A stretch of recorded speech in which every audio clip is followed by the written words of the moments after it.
Je ne sais pas. La Belle et la Bête.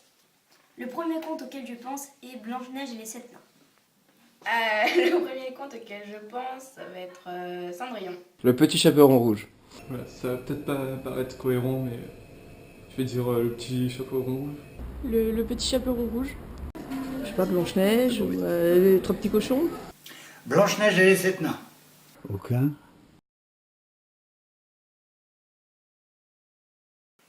Allô. Une sorcière.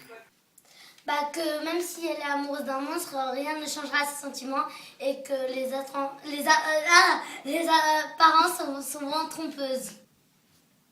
La morale de ce conte, c'est que l'amour triomphe toujours. Bah, je pense que la morale, c'est de nous dire que tous les rêves peuvent se réaliser. Il faut faire attention aux pédophiles. La morale du Petit Chaperon Rouge. J'en vois pas. À première vue, je pense que la morale est évidemment celle que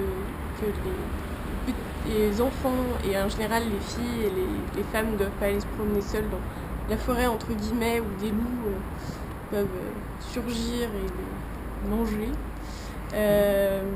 Et à deuxième vue, je pense que ça dit plus de la société dans laquelle ça s'intègre et que c'était fait pour les contes de manière indirecte pour, entre guillemets, ouvrir les enfants à des réalités qu'on ne peut pas forcément nommer directement. Donc pour moi, ça serait de ne pas forcément faire confiance à tous les gens que l'on peut rencontrer. La pression masculine sur les femmes, et la seule solution pour les femmes, c'est d'avoir un homme justement pour les sauver. Eh bien, qu'il ne faut pas ouvrir à n'importe qui, accepter n'importe quoi, et que les méchants sont toujours punis. Je sais pas.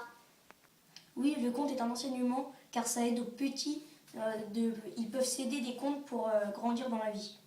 Bah oui, je pense que le conte il était fait pour ça, pour aider les enfants et tout. Mais bah voilà. Oui, c'est un enseignement. Pourquoi? Bah parce qu'il y a une morale. Oui, ça peut être vu comme enseignement. Comme les contes de Perrault ou je sais pas quoi. Oui, je pense que ça permet de grandir, surtout à travers la morale qui fait qu'on reconnecte avec notre monde présent, qui est différent de celui du conte. Mais quand on est plongé dans le conte, on est immergé dedans et peut-être que là, il y a des choses qui se passent inconsciemment, mais sinon, on est immergé dans un autre monde dont par ailleurs, on n'a pas forcément les codes. On n'a plus forcément les codes. Par exemple, pour le Petit Chaperon Rouge, il faut traduire Tire la bolinette et la cheminée de Gérard. Ou alors les contes de Grimm, on n'a plus forcément tous les codes pour interpréter entre guillemets ces contes. Mais peut-être que ces contes aussi nous disent quelque chose d'universel qui a trait à tous les hommes. Donc finalement, qu'on retrouve quand même une humanité commune. Et par là, quelque chose qui nous fait grandir effectivement dans le conte. Pas forcément, non. Pas forcément quelque chose à tirer des contes. Ça peut faire rêver les enfants et les parents. C'est éducatif, mais c'est aussi pour les autres personnes après. Mais c'est une façon aussi de manipuler les gens. Oui, mais je ne saurais pas expliquer pourquoi.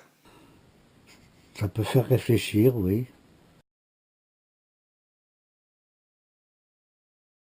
Oui, sauf que je ne sais pas comment expliquer. Personnellement, moi, ça ne m'a pas aidé à grandir. Alors, absolument pas. Pour moi, ça ne m'a absolument rien apporté, si ce n'est bien rigoler. Il m'a pas apporté beaucoup parce que moi je lisais la belle histoire qui finissait bien à la fin. Bah... En fait, j'ai pas trop grandi avec les contes. Donc, j'ai pas été baigné dedans, donc je suis pas trop... Je peux pas dire que ça m'ait permis de grandir, franchement. Non. Je sais pas, non. Ah là, je ne sais pas. Ça m'a amusé, oui.